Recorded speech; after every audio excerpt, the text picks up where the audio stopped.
everybody agrees our lives are cluttered and even overwhelmed because of, first of all, the simple sheer intensity and sheer multitude of media streaming into our consciousness and psyches all the time, whether it's on your mobile phone, whether it's on your computer, whether it's on your television, wherever you are, whether you're walking down the street, everyone's trying to grab our attention. And it's literally an inundation. We're being inundated like a flood, a deluge that sees no, that does not, it's relentless. Once upon a time, the challenge was, how do you find relevant information? How do you find information? And it was a job to go and research and find information. Today, it's the exact opposite. When you make a search, you get so much information. The challenge is, how do you filter it to find out what's relevant? So really, everything's been turned around to be able to filter, to find that which is relevant, because there's so much coming our way. We don't even, if you took an account of how much that information and data comes your way every day, we'd be all shocked, the sheer amount. We're getting used to it. You just go into your inbox, you have spam filters, you have this, you have that, and you just know how to clean it up quickly. That doesn't mean it's still not coming our way, and we have to spend time doing all of that. Now, of course, there are great benefits to technology. I'm not suggesting it's only the negative, but we do live in a world of over-stimulation, overexposure to information far beyond that which we need. And when you take into account also the jobs we have, the expectations our bosses or our clients may have, family, and others, we are literally being attacked from every possible direction of that completely colors and frankly fragments our lives. And it's no wonder that so many of us feel so burned out at times, or all the time, because of this overexposure and over inundation of so much information and data and so on. So how does one determine in life what is a priority and what's an option? With all that's going on in our lives, how do you determine? And it's not that simple, because very often the activities that we're involved in are part of our routines due to our habits, the need to conform, the expectations, real or imagined, that people have of us, our fears, and so many other forces and factors and voices that tug us in every which way, direction. So how do you even determine what's important or not? And once you get into that inertia of habit, routine, pattern, it gets very difficult to distinguish what is absolutely necessary, what is optional. However, if you just think about it, if you were able to pause for a moment and just list everything you do, it would be a lot easier than just thinking, okay, I'm going to just take on all these details in one cold turkey shot. The way to do it is to actually sit down and figure out what's a priority, what's not a priority. So that's what I'm going to discuss here. Besides the fact, the actual tools of how we take stock and how we determine what is a priority, also being able to step back, and doing so is, of course, the key thing, is implementing it. So where do you begin? Where do you begin when you think of things? If you're going to go back to the drawing board, where do you begin? And we're I just want to acknowledge again, obviously all of us are already middle of our lives somewhere or another. Some of us have jobs, some of us have families, some of us have both, some of us different obligations and responsibilities. We're not talking here to newborns. Obviously, for a newborn child or a young child, parents have the responsibility and the ability to help give their children that type of sense of priorities so they don't get themselves stuck in things that are not priorities. But let's talk here, we're talking firstly adults, to ourselves. So where do you begin in a way that also does not disrupt your whole life? To say I'm going to quit my job, quit my family, quit everything I'm doing, I'm starting from scratch, is just not practical. And not even healthy for that matter. Because much of it can be very good things in our lives. So the goal here is not to just clean the slate and let's start with a clean slate and start from scratch. The goal is to take what we have and be able to look at each item and determine what is a priority, and what is absolute necessity, and what is not. And it's absolutely able to be done, but there's certain few prerequisites that we have to go through to get to that place. There's that classic story I mentioned it a number of times. It's pretty popular today. Where a professor was giving a time management class. And to make a particular point, one day he comes to the class with a demonstration. He has a few assistants walk in with him, and he sets in the middle of the room, before all the students, a big empty aquarium. An empty aquarium. Then he has a few sacks that come along, and he says to the class, here we have an empty aquarium, this is like your empty day. Your life. And you have not yet filled it up with anything. You have no to-do list for this day. You don't yet have a schedule. You don't have any goals, and so on. And he begins. He opens up sack number 1, takes out of the sack some big boulders, and places them into the aquarium in an organized way. Stones that fit into the aquarium, big stones. Fills it up as closely to the top as he can, and says, okay, class, so what do we see here? What have we filled up with boulders? Is this aquarium full? Obviously, it wasn't completely full, because the boulders are different shapes. They didn't fill the aquarium to every corner and every niche. So he opens up bag number 2. What do we have in this bag? Small stones, pebbles. And he pours in the pebbles. So they, of course, fill in all the different spaces that the bigger rocks did not fill. Fills it to the top. Now, class, do we have a filled aquarium? Some of the class said yes, some said no. He opens up bag number 3, and the bag number 3 is very fine gravel. So no longer pebbles or stones, the small stones, gravel. Gravel is so fine, it can fill the nooks and crevices, the nooks and crannies that the little stones didn't fill. So now do we have a filled aquarium? Most of the class said yes, and a few smart Alecs said no, because they saw another bag, obviously. But no one knew what was in the bag. He opens up sack number 4, and what's in there? Pitchers of water. He pours the pitchers of water till it spills over. So now we have the big stones, the small pebbles, the fine gravel, and the water spilling over. Now, of course, water is even finer than the gravel, so it really fills everything up. Now there's really no room in there. So he says to the class, okay, what's the lesson? Now it's full. What's the lesson? So being that it's a time management course, the students, some of them said, the lesson is very simple. That even when you think your day is filled, you can always fill it up with something more. In other words, you think you're busy and every minute is filled. No. Just like the boulders didn't fill it. You need the small stones. After the small stones came the gravel, then the water. You could always fill it with more. So he said, no, that's not the lesson. The lesson is the exact opposite. The lesson is that if you don't get the boulders in first, if you don't have your priorities in place, you're never going to get them in. In other words, if I had started filling it with water, and then with fine gravel, and then the small stones, I could never get the boulders in. The fact that I started with the boulders meant I put my foundational principles in place, the values. And then everything fills around that. So it's not about trying to cram in more in the day. It's about quality, making sure that what you do is quality. It's not about doing more. It's about doing what's necessary, what's important. Sometimes doing more is not going to help you. It'll just clutter your life even further, just confuse you more, and just could be escapism, avoiding the issues. It's knowing to do what to do, which of course spills over into the topic, into the theme of delegation, and not under-delegating, not over-delegating. You can't always do everything yourself. Sometimes delegating certain jobs to another, and you can focus on what you're good at, or from the top, what you can lead others to do, and that way you get far more done. So time management is far more than just getting a lot done. It's getting it done efficiently and getting it done in a priority form, fashion, knowing that you're focusing on what's the most important elements.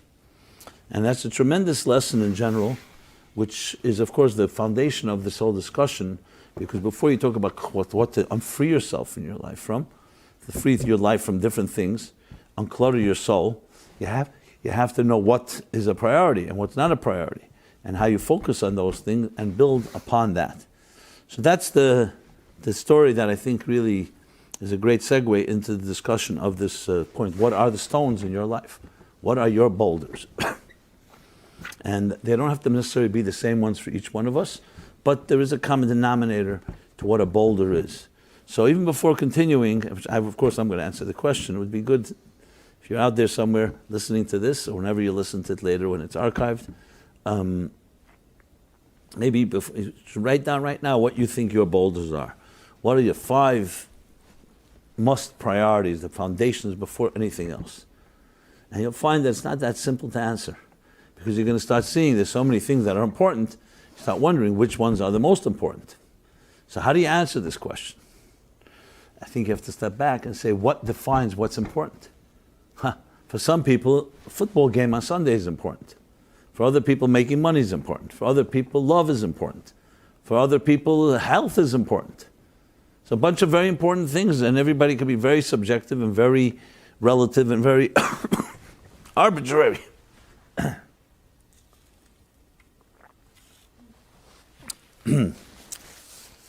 So how do we define it?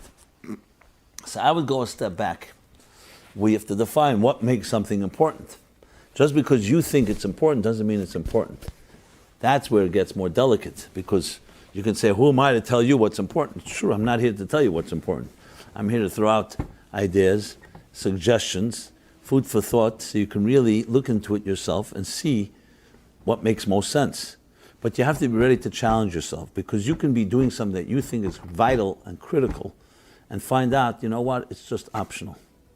Unfortunately, we see this very often when people have a crisis, a health crisis or another crisis, life and death issues. Suddenly, certain things that were so important become completely insignificant. And the focus is completely on the time and focus. You suddenly have time and focus to focus on what really matters. To use a small example, many of us as parents don't always have time for our children because we're busy at work. And ironically, we're saying we're building security for our children, while they are being deprived of the most important security, which is not money, but your love and your attention and time.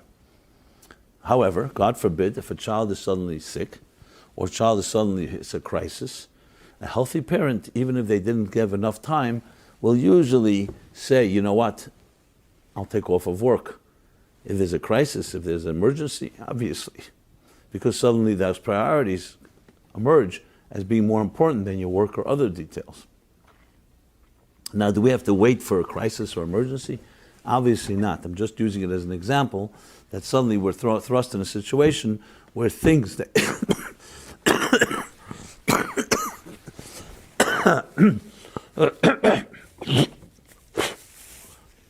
I apologize, but I'll try to make up for it with the content of some type of that we don't have to wait for a crisis or emergency, but you see from that it reflects that immediately you realize there are priorities. A person can be everything going well, entertaining themselves, enjoying themselves, and there's a health crisis in their own lives. They suddenly realize what's most important, health. Because without health, you can't have other things. So sadly, sometimes the only way we wake up to these realities is by having some type of unfortunate negative experience. Obviously, the goal of this discussion is not to wait for that, but is to think about it and preempt it and recognize what is considered a priority.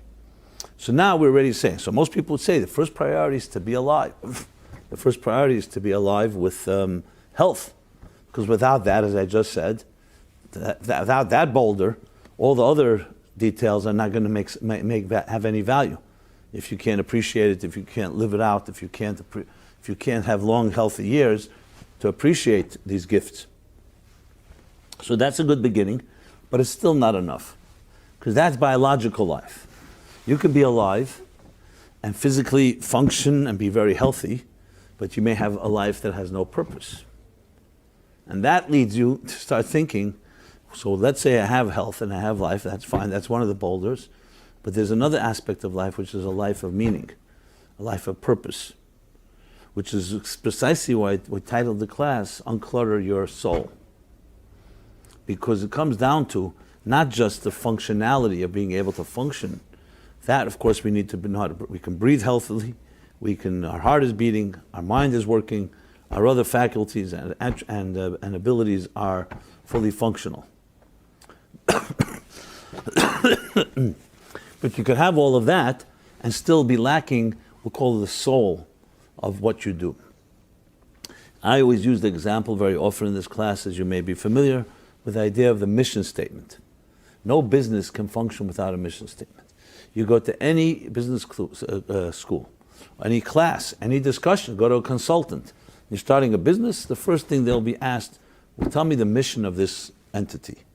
That'll be the mission of this venture, this initiative. For someone that's never went through that exercise, it can be quite daunting and quite challenging, because in your mind you think it's such an important venture. But if you can't put it into a few words, into a sentence or two, and not pages upon pages, you're not ready to start a business. Why? Because the soul of a business begins with its mission. What is the objective of this company? And Google's mission is to organize all the information of the world and make it readily accessible. That drives everything. It drives their 60, 70, 80,000 employees. It drives all their departments. It drives all their projects. It drives future initiatives, etc. Each company has a unique, non-generic mission. So I would submit that that mission is the single most important priority, the first boulder of all boulders. Obviously, hand in hand, that comes with being healthy and having physical life. But it's not just life itself. You need to have a cause that drives you. And that cause is single number one priority. And sadly, most people have no real cause. They may do good things. They may be charitable, and they may volunteer and contribute to causes. And we don't take away from that. But to say an overarching cause, like a mission statement of a company, a cause that reflects your strengths, your unique abilities, your indispensable gifts, is the single biggest priority of all. When you have that, everything follows. So if I were to submit the first most important boulder, would be, what is the purpose? Your purpose. Your raison d'être, what your purpose, that directs everything else. And that, we've talked about a number of times, is finding your mission, finding your calling, which as I've discussed in the past, and developing now actually a course called Discover Your Personal Mission, consists of looking into your POP, personality, opportunity, people, and places. Each one of us has a unique personality. Each of us has unique opportunities. We have people and places. We have our passion. And you connect that with some higher cause, and then you get yourself some direction toward a mission. Why is that most vital? Because that mission will define so many other details. Most of us in our lives begin the other way around.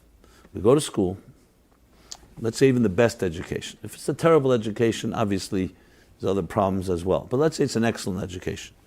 And you really come away equipped with a knowledge of life, an understanding of the world, an understanding of skills that you may have, how to use them efficiently to build a business or to contribute in some way to a company where you can make a good living, and other intelligence that we gather through our educational years. Okay. But all that are tools, excellent tools. Knowledge at the end of the day is a tool. A tool for what? What are you going to use that knowledge for? Now, let's say a person feels that drive to really help people, help the world through, let's say, medicine. Some people have that feeling. They think that through medicine, and they feel strongly that through being medical, whatever field or specialty, they can help bring healing to the world. So that would be an example of a cause, no question, especially if that person has an inclination in that direction. If you're not capable, the person just doesn't have that side to them, the ability to study medicine or to master the sciences around it, then maybe a good, noble cause, but it may not be able to implement it. But let's assume they could. So that would justify as being a boulder, where you have a cause that began before just making money, and before what exact practice you're going to, what exact specialty are you going to practice, what kind of doctor, what kind of medical field you're going to enter into. But there's a driving cause. What does that do? You know what that does? That immediately unclutters things, because then you focus on what you need to fulfill that cause. If you're going to spend half your day playing video games, or half your day just following chats in different Facebook or other social media that have nothing to do with your cause, you're never going to get your cause really, you're never going to fulfill it. Because you'll be distracted by so many things. It's like someone walking down the street and they don't know where they're going. So they're just strolling and daydreaming, which I'm not saying doesn't have value. At times we need to just empty ourselves and do that. But it's definitely not conducive to creating a focused directive and priorities.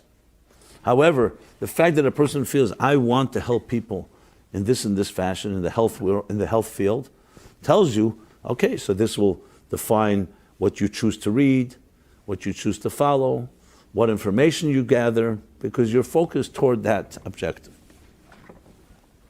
So I'll speak personally, because it's always best to speak personally. I, from the beginning of my so-called career, which goes back to my late teens, when I came to realize some of my strengths, and more importantly, my passion to try to make a difference in this world by bridging the spiritual with the secular. And I'm always fascinated by the interface and the cross-pollination between science.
Sorry for that. Looks like it's continuing. Okay. So, to sum up what I've said so far, is that the single largest boulder or most important boulder is mission.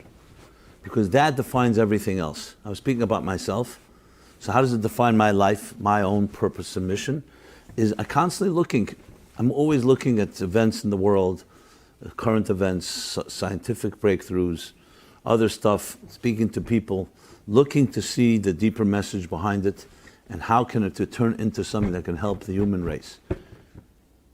And that becomes a focus. And automatically when stuff ends up in my inbox, or in social media, or other things that come my way, I quickly decide, is this something that fits my calling and mission, or it doesn't? Now, obviously, we all can be distracted sometimes and seduced or tempted by something that has nothing to do with who we are.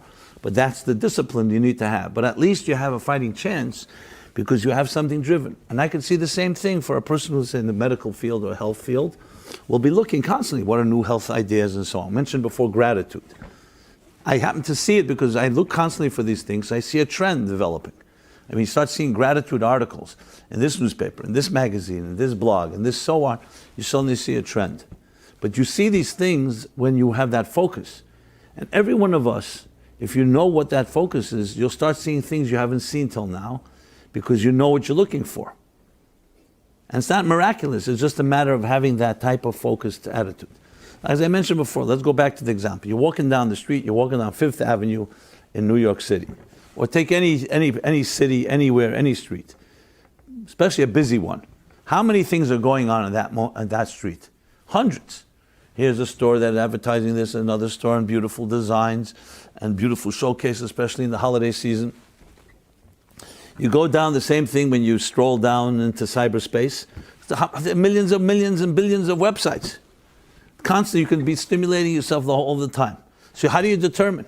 So if you have nothing going, if you don't have any focus at all, whatever comes your way, something strikes your fancy, I'll walk into this store, I'll walk into that store.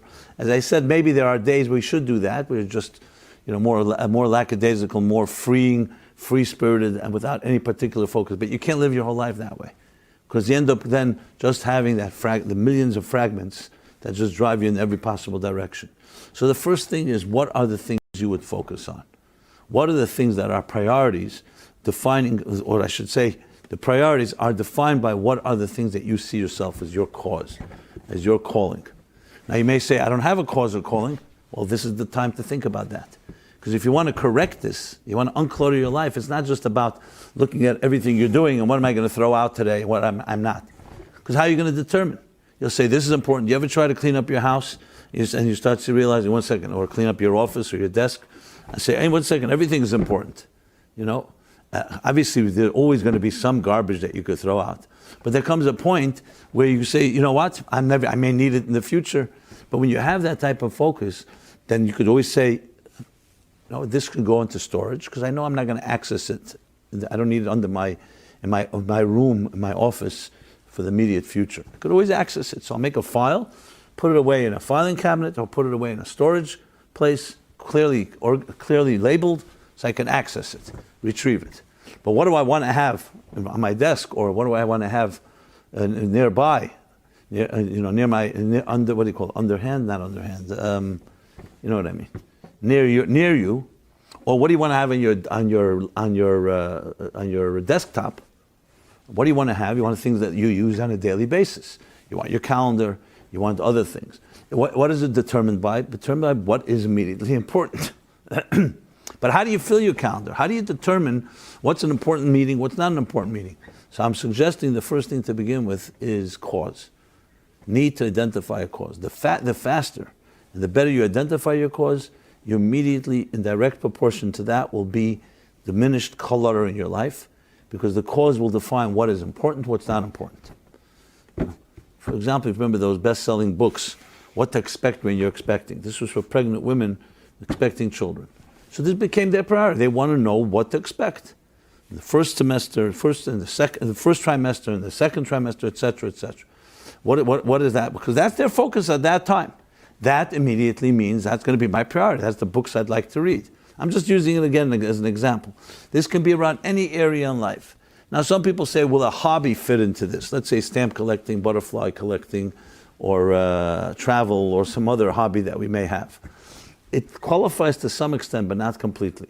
Because a hobby, at the end of the day, by definition, is an optional thing. You can have one hobby today, you can have another hobby tomorrow. Now, some hobbies are a life hobby, so to speak, that your entire life you're focused on it. So then it can spill over into what is called a cause. But hobbies are not always cause-driven.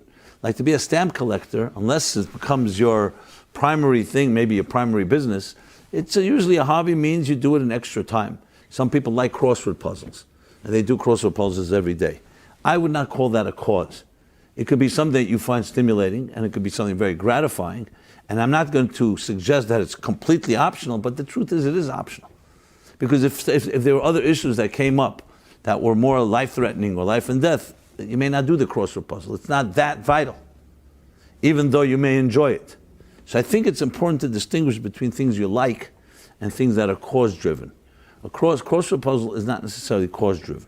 It can sharpen your vocabulary.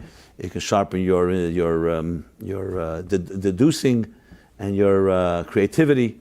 But to say that it's cause-driven, I would not put that in that category without in any way dismissing its value. Now, we live in a world where life is a lot of leisure, and therefore people have a lot of things they do that are for leisure. I like to swim. I like to surf. I like sports. I'm a wine taster. You know, there's a lot of lists. I've just used a few. There's hundreds and hundreds. But these are all interests that can be very nice, but I would not put them in the bolder category.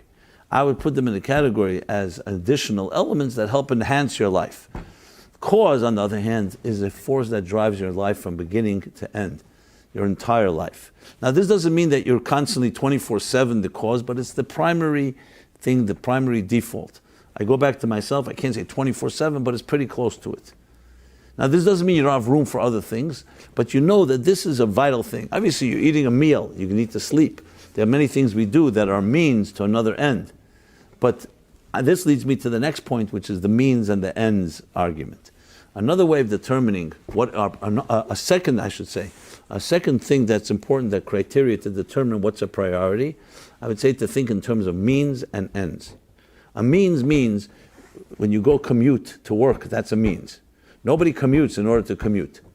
Nobody goes shopping just to go shopping. Well, I should correct myself. Some people go shopping, it's very therapeutic, and for some people it's actually cheaper than therapy. So, but let's be honest, shopping is still at the end of the day not really an end. It's an end in that sense, but it's really a means. You shop in order to have clothing, so in order to dress nicely, in order to be able to present nicely, to feel better about yourself. That's correct. We build homes in order to live in the homes, but the building of a home is a means. It's the means to have a place of shelter, of comfort, a place where you can be nurtured and nurture those that you love and love you. Even school is a means. It's an education for what? So basically, the definition of means is that it's always to say, why am I doing this? Because of this. The end is the because of, and the means is why. That the end is the why, and the what is the means. You eat in order to get strength, so you can use the strength to do what? To fulfill your purpose in life. So you have to think in those terms, means and ends. Very many people, when they look at priorities, they think the means become an end. And they see that as a necessity. It's not a necessity. It's a step there. And I'm not saying it's not an important step. Someone will say, okay, one second, how does that help me? I need to commute to work. I live here. My job is here. How am I going to get from here to here? So who cares whether it's called a means? I still have to do it. Yeah, you have to do it, but you're not going to put into it all your best energy because it's just a technicality. It's not going to be a boulder. It's going to be a necessity based on other necessities. So in that sense, you start thinking to yourself, okay, what are the things that I'm doing that are means to another thing that have become now an end in themselves? So many people, their careers, their work begins as a means to make money in order that they can be able to provide for their own needs and for the needs of their loved ones and grow and succeed. And the more they make, the better they can live a quality life. But then the career becomes an end in itself. Because what you do so many hours a day, it becomes an end. So when someone asks you, as I always point out, who are you? Instead of telling you who they are, they give you their business card. Because what they do has become who they are. What you do is not who you are. What you do is the means to help you actualize who you are. So this leads us back again that the most important thing is recognizing that the you within you should define what is important, not based on needs and not based on means. So we discussed cause, having a cause and a calling, and two, the means and the ends. If you start asking yourself these questions, you'll recognize and start listing the things you do and say, put an M for means and E for ends. You'll start being able to filter. I'm not saying yet you can decide what should be discarded and what is optional, but at least you can start filtering and saying, okay, on a list of the 100 things I did today, how many of them are M and how many of them are E? So go ahead and list everything you did this day, from the moment you woke up till this evening, till at night. This includes everything, from the moment you wake up, you press the snooze button, or you go and exercise, shower, eat breakfast, coffee, tea, commute, go to work, you have coffee break, meet a friend. I mean, all that, what you read, the different things that you entertain yourself, even things that are aggravating, you'll get yourself a list of 100 to 150 items. Go ahead and make a list. This is a good exercise. Make that list and then mark what's a means and what's an ends. What could you list in that day, in today's activities, that you can say, that qualifies as a candidate? Make a nominate. We're going to nominate. Nominate items that fit into the category of the big boulders. You're not going to find many. And it could be a little disconcerting because you'll say, one second, I spent an entire day and how many things did I do that I can fit into a boulder? You'll end up finding out that much of what we do is means related and based on what I said earlier, people's expectations, details, minutia, sometimes complete nonsense. I mean, how much time, for example, is our headspace occupied with being consumed with getting even with someone that hurt us? Or haunted by demons from our childhood, some abuse, some type of hurt, wound. These things also occupy. How much of that is a priority? And would you ready to say, yes, my jealousies, my pride, my wounds go up there as the boulders that I want to not get rid of? I don't think anyone, even people who carry a lot of anger and carry a lot of weight inside of them, will say, it occupies me and it bothers me, but I'm not going to say that I want this to be my number one priority in life. Who wants to live a life constantly with hate or anger or pain or vengeance as being the driving force of their lives? But it's important to identify, because you need to get to know yourself. So a lot of what I'm discussing here, you'll find out, is not so much really finding out what those priorities, it's just realizing how many things are not priorities. Which leads me to the third point. The first point I said was cause, the second was means and ends, it's the fourth point. The third point was listening. And the fourth point I want to make is, sometimes you work your way through process of elimination. Instead of finding your priorities, why don't you identify what definitely are not priorities? Because then you'll be able to eliminate those and say, okay, so what's left? You'll be surprised that you'll find that a lot of things you do are not priorities, but you don't have anything in place. You know what that means? That means you're filling a priority with something that shouldn't be a priority. So it's like here's your main desk, which should symbolizes, for example, the most important thing you should be doing right now. Okay. And what happens? You don't really have a priority. So what's going to suddenly occupy your main desk? Whatever comes your way. It may be things that are petty, nonsense, as I said before, some of the vices, angers, and so on.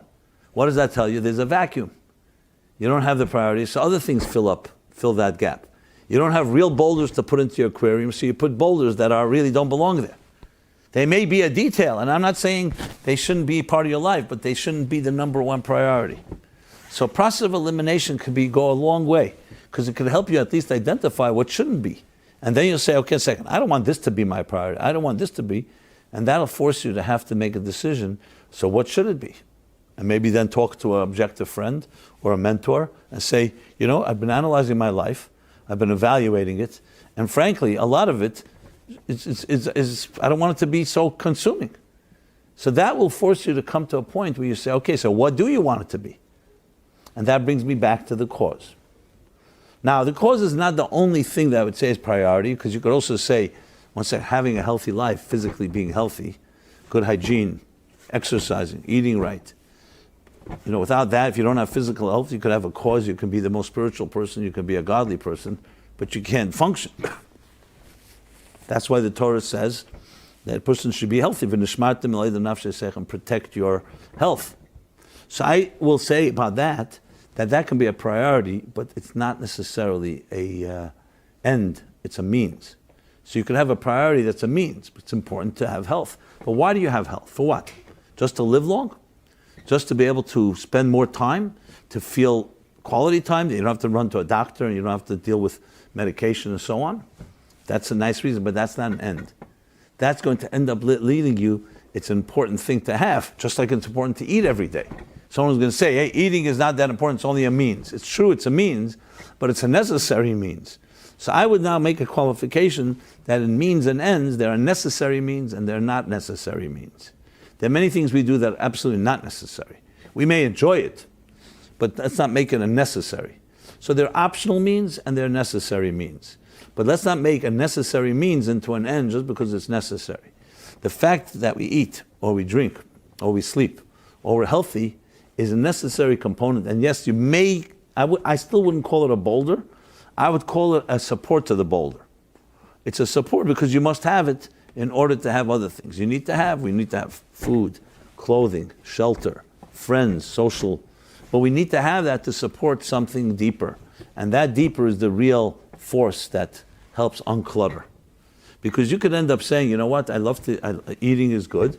And you can become you can become consumed with eating. I'm not talking about overeating, but eating different cuisines and different meals becomes a whole focus. But that's still not a purpose-driven life. That's a life where you are healthy, but you're focusing in on means, necessary means, instead of ends. So that's yet another factor that needs to be introduced into this equation. So far what we have is that there's different criteria that are necessary to be able to determine what's a boulder, what's a priority. Cause is my list number one of all. Cause brings everything else into play. Whether that could be causes, of course, are very diverse for different people, but a cause is a tremendous force of focus. It creates that laser energy that really eliminates the scattered energy of light that is just what's the word for it? Scattered is a word, but there's a word. I'm looking for the right word. Diffused, right? That is diffused light instead of focused light. Okay, a few more factors to throw into this equation is the idea, which brings me back to the mission, so to speak, is understanding why we are here. Because that is the cause-driven. Okay, actually, that's not something new. That's not a new item. That's what I discussed earlier. I just wanted to mention that point. I didn't spell it out. A few more points I would add to the whole thing to just round it out is the following. In making that list of activities that we do, there are things we do that, just to sum up what I said before, but to somewhat elaborate, there are things we do that are means, they're necessary means, they're unnecessary means. But then there are a bunch of things we do, as I mentioned, that are negative oriented, which means we're occupied with the negative things that have happened in our lives. And those are the fears we have, and the inhibitions, and all the constraints that limit us from really becoming someone we should be. The lack of courage. And many people very much complain about that. Some are more aware of it than others. That I feel I don't have the courage. I don't have the strength. I don't have that willpower to be able to really achieve what I'm capable of doing. And that becomes, of course, a major factor, because once you feel weak like that, so what are you going to choose? You're going to choose activities that are not that threatening to you, that are not that risky, that are not that bold. So what do you do about that? In other words, even the fact being, let's say, I acknowledge you correct, my priorities are not necessarily the right ones, but I can't really pursue my priorities because I'm afraid to. I'm afraid of failure. I don't feel I have the support. I don't feel I have the confidence. So that touches upon a very fundamental issue, because that would basically say many of our choices, therefore, are really an outgrowth of our fears, of our tentativeness. And this affects, of course, and most importantly, maybe above all, relationships. People who feel they can't get into a relationship, a committed relationship, because they feel they've been hurt, or they're afraid of being hurt, and the other unknowns that come when you're involved with another person, which means you don't control your destiny completely. You have another person, you fall in love with them, so you're vulnerable, you're dependent, and that becomes a very frightening thing for some. So they avoid that, which means that you may not even pursue a priority. I've heard from quite a few people who've told me, my priority is to find my soulmate. If I find my soulmate, I have that security. I can build my life based on that, and build from that. Very good point. So why don't you pursue it? I'm afraid. I'm too much at risk. So what happens here is that you know what the priority is, and it is a priority. I'll talk about that in a moment some more. And yet you don't have the courage, and you don't feel the strength to be able to pursue it. Now that's a very unique challenge, but not, when I say unique, not unique as in a minority of people. It's actually many people have this, which is not the issue with determining the priorities. The issue is, how do I pursue my priority when I don't feel I have the confidence or the skills or the tools? Yeah. So what I have to say about that is the following. That has to be addressed very differently than that. At least we have then is what's called half the cure. Awareness of a problem is half the cure. Then at least we know what is the issue here. The issue why my life is cluttered with all kinds of distractions is because I'm afraid of really focusing on what matters most. I've heard this a number of times. I remember once suggesting to someone that there was a couple, but they were both of them very insecure. They both came from very challenging homes, They were trying to cultivate their relationship, but they were always afraid to be alone with each other. So every night they'd go out to dinner. I mean, they were people of means. They didn't have issues with money. They would go out to dinner, and they avoided really having intimate, I'm not talking about sexuality, but I'm talking about intimate communication, emotional communication. They were terrified of it. And I said to them, why don't you make once a week, don't go out to dinner, stay home. And they both said the same thing. They were terrified. They said, stay home, what are we going to talk about? Here, dinner, there's distractions, there's a waiter, what's on the menu, let's try another restaurant. And it was very clear that they were avoiding the most important thing, which is their relationship. And it was sad because they did love each other, they cared about each other, they were with each other, but they were not ready to invest more than, and they couldn't wait to go to work, all the distractions. Now this is not uncommon, this is just one scenario. Many people, the clutter is actually what they want in their lives because it's the best way to avoid having to deal with reality. So I have so much going on. How many people tell me, say, they call you up, something important to address. I say, okay, so it's important, let's meet. I don't have time now. So I say, what are you doing? I have work, of this, but you see right away they're avoiding it. They know it's an issue, but they avoid it. So clutter often is very much actually self-imposed. Or I wouldn't say self-imposed, but at least you welcome it in. Texting is one of the best examples. People sit on their phones hours upon hours upon hours. Now, yes, it's interesting things and we have access and there's all kinds of blessings in it. But for many people, it's plain escapism from dealing with reality. I remember I was in Jerusalem and I was sitting, I went to get something to eat, bite. So I go, it's a restaurant, and I see a whole family sitting there. And I recognize the family because one of them was my classmate, the father was my classmate. I didn't recognize immediately, but something bothered me tremendously. From the moment they sat down, literally, I kid you not, the father was sitting on his phone, ignoring his wife and his children. He ordered, they ate, but he was literally on his phone from beginning to end. In the beginning, I didn't know who it was. But I noticed it. I mean, the truth is, I didn't want to notice it, but I was sitting, it was right in front of my nose. And then finally, when he got up, I realized who it was. I didn't say anything. Maybe I didn't have the guts to say anything. Maybe I should have.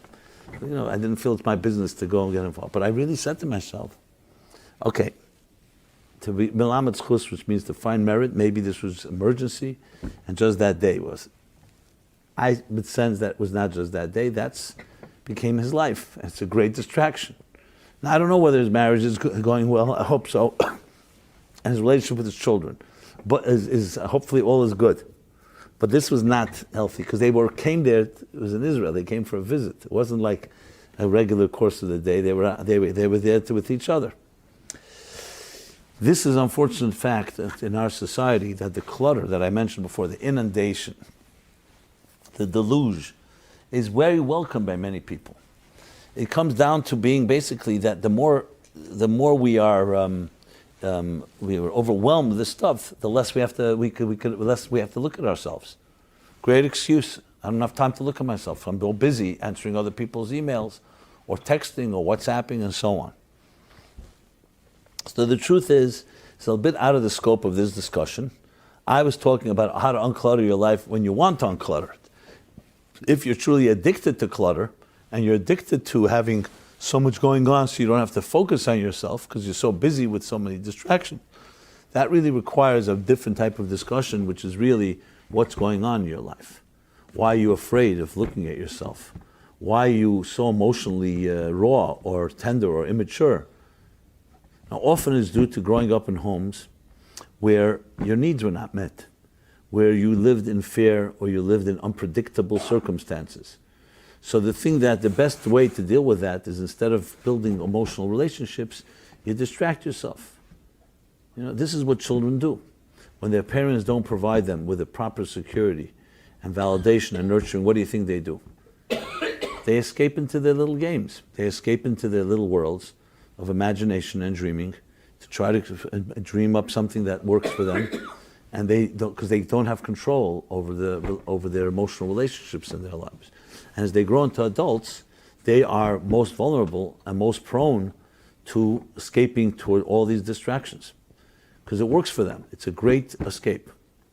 So that really requires its own discussion of how we actually deal with that. And I'd rather reserve another time to talk about it because it's somewhat of a different discussion, to be honest.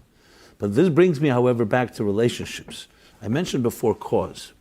I would say a second priority is the relationships we have in our lives. Now, I'm not going to now weigh which is more important, cause or relationships. I think they're interconnected. But let me explain what a relationship is. Obviously, a relationship with a significant other is the first and most important.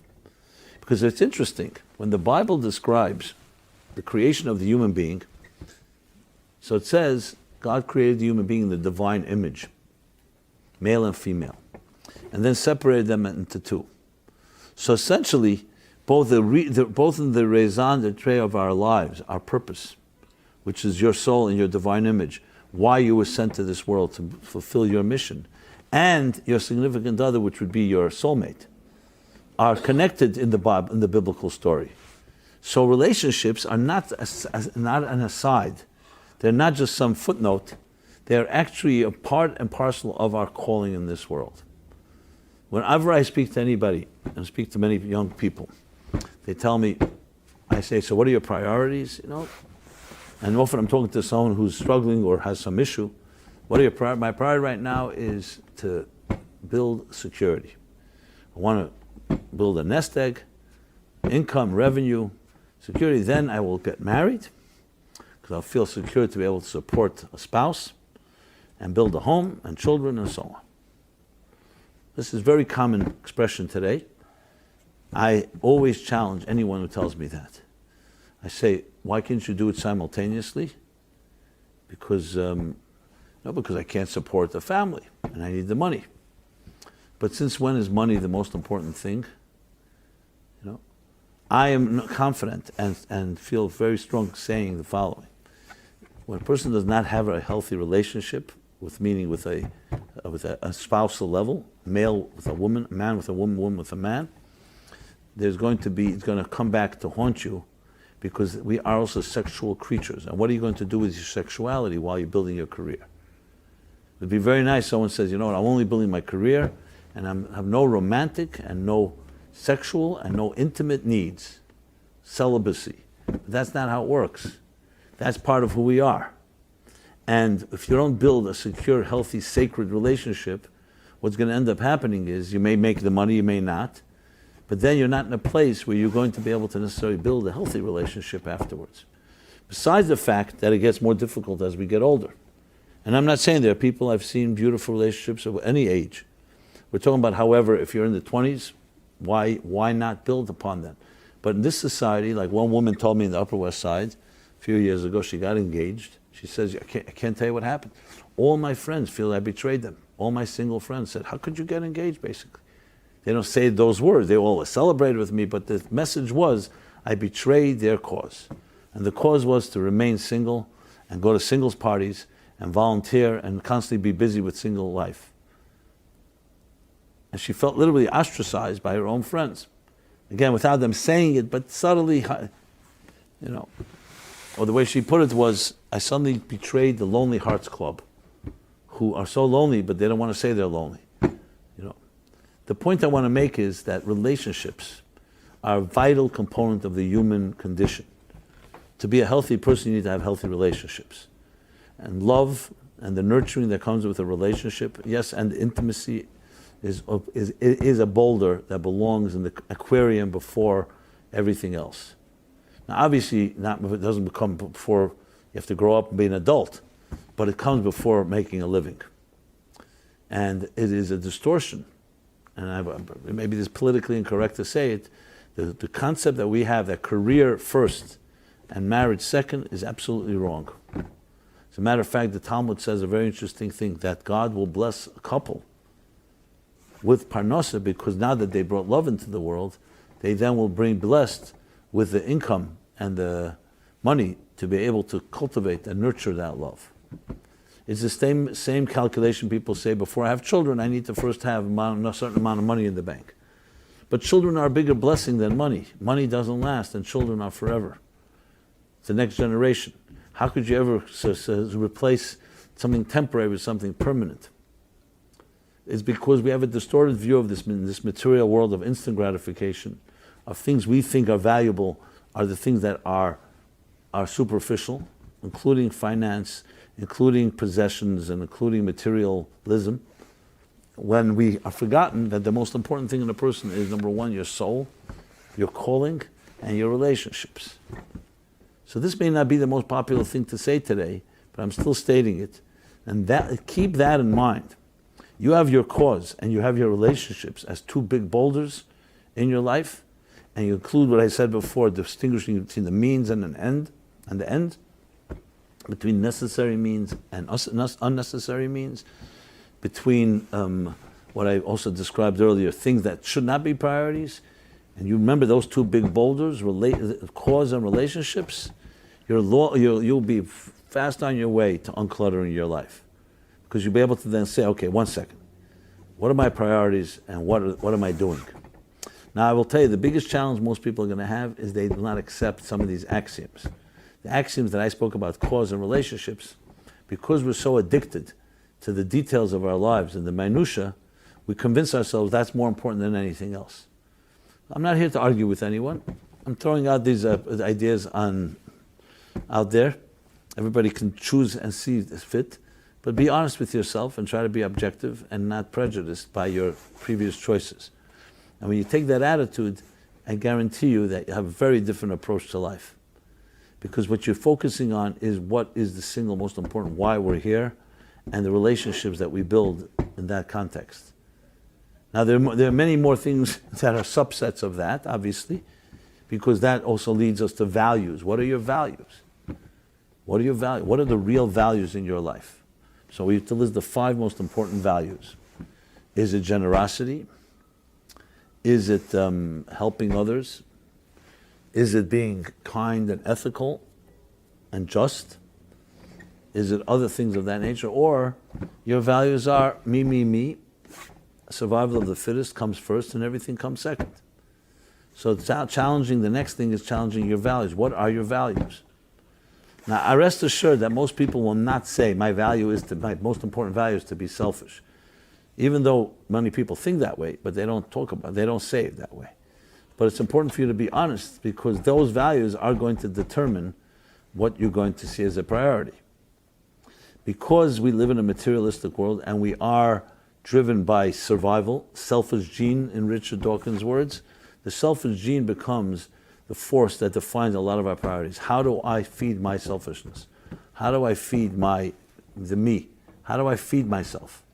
Whether it's financially, whether it's emotionally, whether it's sexually, whether it's pleasure-oriented, feeding oneself. And I don't mean with food, I mean all the things we do to feed ourselves. For many people, that is a number one priority. As I said, many will not acknowledge it, some will, many won't. But if that's the number one priority, you can imagine what that's going to lead to. As I say, someone say, well, that should unclutter my life, at least I have a priority. No, it won't unclutter your life. You know why? Because it's not a cause that's greater than you. It's about you, and every day something else can be pleasurable. There's nothing consistent about it. As a matter of fact, the more you feed it, the more hungry you'll get, because you don't have anything that really is solid and nothing permanent coming out of it. So it's like someone saying, I go from party to party, from entertainment to entertainment, from pleasure to pleasure. That can never end up being something that becomes uncluttering. On the contrary, what it becomes is that anything goes. You show me something that can give me a little pleasure, I'm there. And basically that becomes the driving force. It's not coming from within, it's coming from whatever entertains you or whatever pleasures you that moment. Instant gratification. So that comes, the next thing is the values. The value. Now, unfortunately, some people, values are not that valuable. Real good values. Either because they grew up in homes where their parents did not teach them values, or they just developed a cynicism and as I said, selfishness, that values don't mean that much to them. Here too, I'm not here to convince anyone, and that requires a whole other discussion. What are your values, and why are they your values? Why are these values your values and not others? But talking to people, most of us who could understand that the values mean refined values, values that are just, are integrity, truth, that you don't lie to someone just because you gain from it, is if people who see that as an axiom, then it's a given that value is something you want to protect and preserve and cultivate. And you want to be around people that are that way. Unfortunately, the marketplace, the workplace, puts so much pressures on us that many people begin out very, very nice and beautiful people, but then the pressures force them to become, I don't want to say monsters, but sharks, because you're driven. Your bosses drive you to compete with your friends. They drive you to do things to just drive to climb the corporate ladder at all expense, at no what's the word? Not all expense.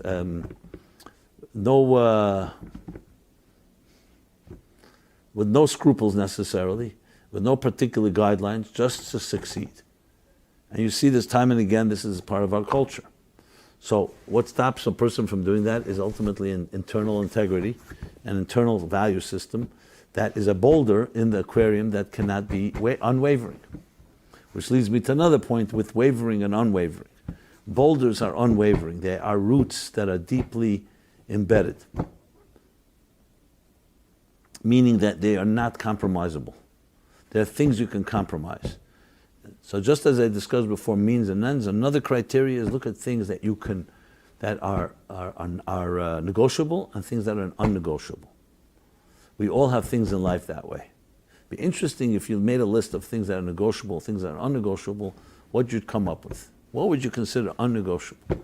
Meaning, there's no way you're not giving that up. And then look at it and see, maybe ask an objective party, is that a healthy thing to be unnegotiable? It's very revealing in people's lives, the things that are negotiable and unnegotiable.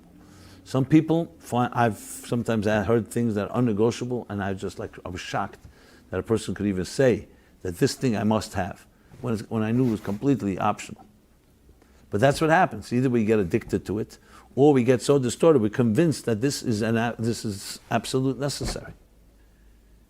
And that also reflects a lot on where we stand in this regard.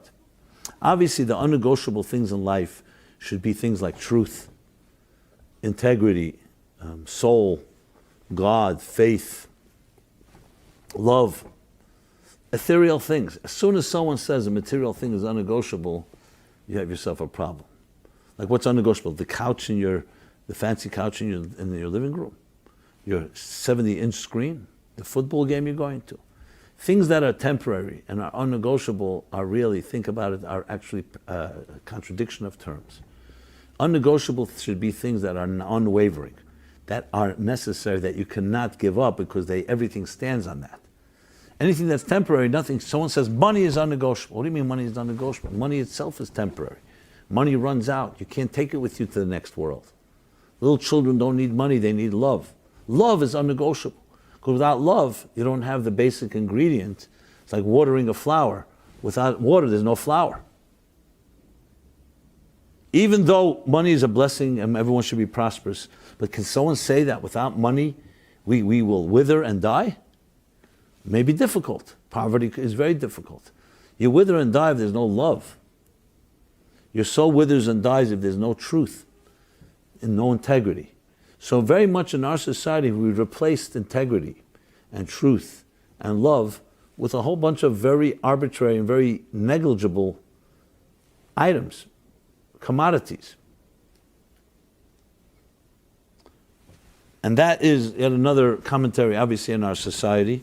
And I want to make it clear, I'm not here to criticize, I'm not here to just scathing critique of society, even though I am offering that. That's not my goal. My goal here is to just shine the light and state observations that state obvious, because we need to be honest and be blunt about the realities around us.